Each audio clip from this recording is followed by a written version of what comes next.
Good morning, dear students. Now, here I am presenting to you the next lecture of Chapter 2 History. Okay, so in our previous lecture, we had discussed the coming of socialism to Europe. Means कि किस तरह से समाजवाद का Europe में आरंभ हुआ था।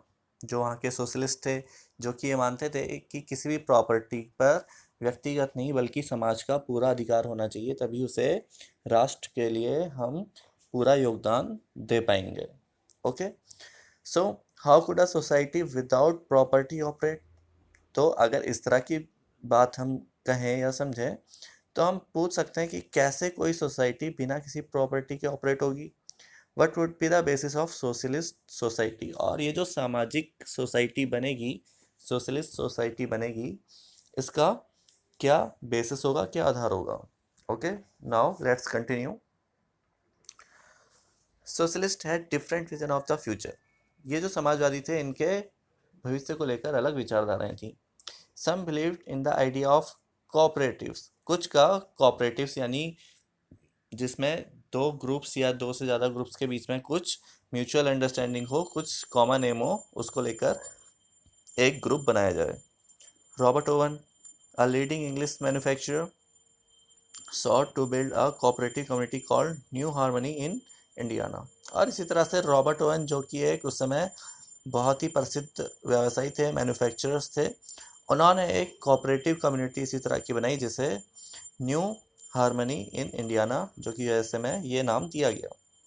Other socialist felt that cooperative could not be built on a wide scale only through individual initiative.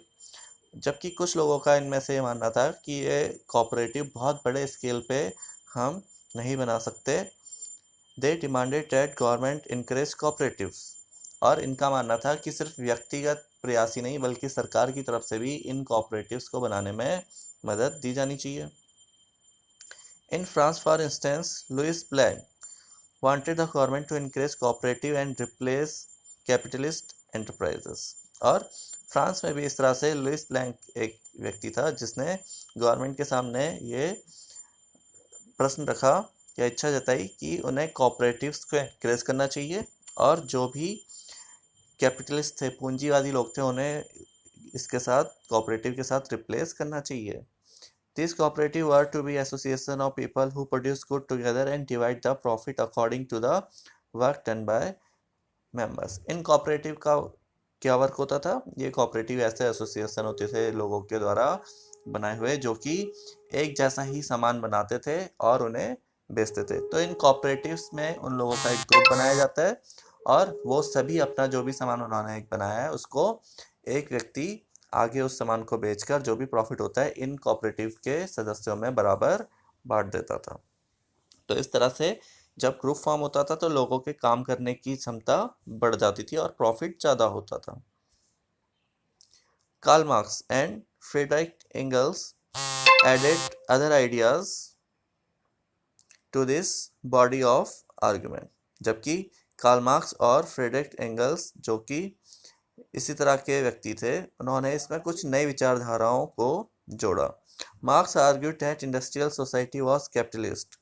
Capitalists own the capital, invested in factory and the profit of capitalists was produced by worker। तो Karl Marx का मानना था कि ये जो industrial society है capitalist यानी पूंजीवादी है।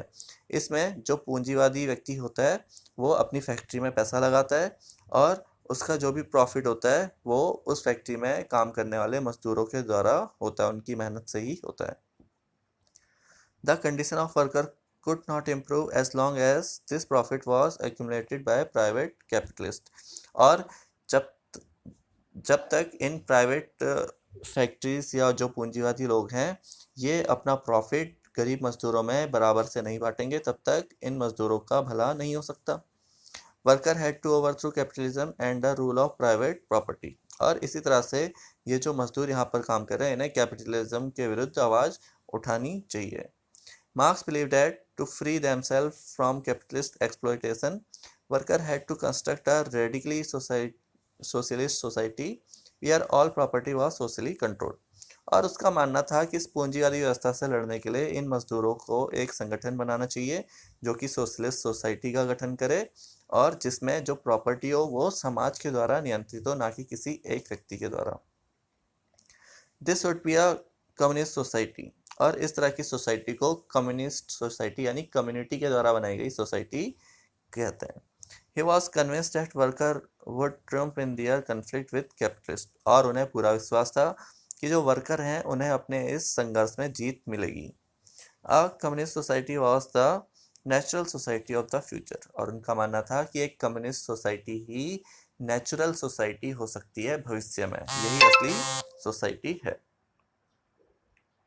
Now support for socialism. By the 1870 socialist ideas spread through Europe. 1870 तक पूरे यूरोप में इस तरह के समाजवादी विचारधारा फैल चुकी थी। To coordinate their efforts, socialists formed an international body, namely the Second International. और इस तरह से अपने प्रयासों को कोऑर्डिनेट करने के लिए उन्होंने एक सोशलिस्ट इंटरनेशनल बॉडी का फॉर्म करा और जिसे सेकेंड इंटरनेशनल के नाम से जाना गया। Workers in England and Germany began forming association to fight for better living and working condition. और इसी तरह इंग्लैंड और जर्मनी के भी जो मजदूर थे वो अपनी अच्छी जीवन को गुजारने के लिए, ज़्यादा बेहतर सुविधाओं के लिए संघर्ष करने लगे। They set up funds to help members in times of distress and demanded a reduction of working hour and a right to vote. और इसके साथ साथ उन्होंने एक फंड बनाया जिसमें कुछ लोग एक फंड बनाते थे, उसमें पैसे दान करते थे और ज़रूरत के समय उस ग्रुप के किसी भी व्यक्ति को जब ज़रूरत होती थी तो उसकी फंड से सहायता करते थे। इसके साथ उन्होंने आवाज़ उठाई कि जो उनके काम करने का समय है वो भी कम किया जाए, क्योंकि पहले मजदूरों से 12-13 घंटे तक काम करवाया जाता था। और इसके साथ साथ उन्होंने वोट देने का अधिकार भी मांगा। In Germany these association work closely with the social democratic party, और जर्मनी में सोशल डेमोक्रेटिक पार्टी ने इन लोगों की काफ़ी मदद की and help it win parliamentary seats, और इसी वजह से लोगों ने उस पार्टी को चुनाव भी जितवाया। By 1905 socialist and trade unionist form, और इसी के साथ 1905 तक सोशलिस्ट और ट्रेड यूनियन फॉर्म हुए, यानी मजदूरों का अपना संगठन बना। अ labour party in Britain and a socialist party in France, और जिसमें कि ब्रिटेन में एक लेबर पार्टी बनी और फ्रांस में सोशलिस्ट पार्टी बनी। However, till 1914, socialists never succeeded in forming a government in Europe. हालांकि 1914 तक सोशलिस्ट पार्टी की कभी भी यूरोप में सरकार नहीं बनी।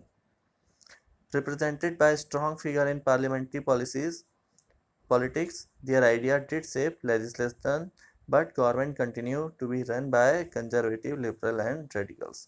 हालांकि ये जो रिप्रेजेंटेटिव थे ये पार्लियामेंट पॉलिटिक्स में अपना विचार तो रख सकते थे, कानून में संशोधन तो कर सकते थे, लेकिन अभी भी जो गवर्नमेंट का मुख्य हिस्सा था वो कंजर्वेटिव, लिबरल और रेडिकल ही चला रहे थे।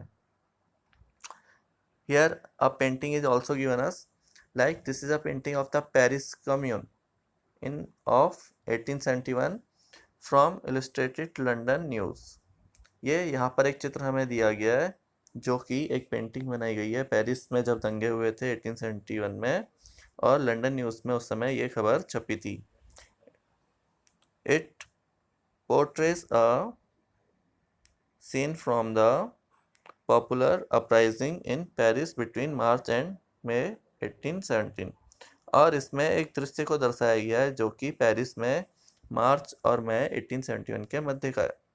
This was a period when the town council of Paris was taken over by a people of government consisting of workers, ordinary people, professionals, political activities and others. ये एक ऐसा समय था जब उस शहर में पेरिस में जो गवर्नमेंट थी वो कॉमन लोग जो वर्कर थे, ऑर्डिनरी पीपल थे या प्रोफेशनल लोग थे वो अपने हाथों में लेना चाहते थे। The uprising emerged against a background of growing discontent against the policies of the French state, क्योंकि उस समय की जो फ्रेंच स्टेट की पॉलिसीज थी वो आम लोगों के हक में नहीं थी, इस वजह से उनके खिलाफ गुस्सा बढ़ते जा रहा था।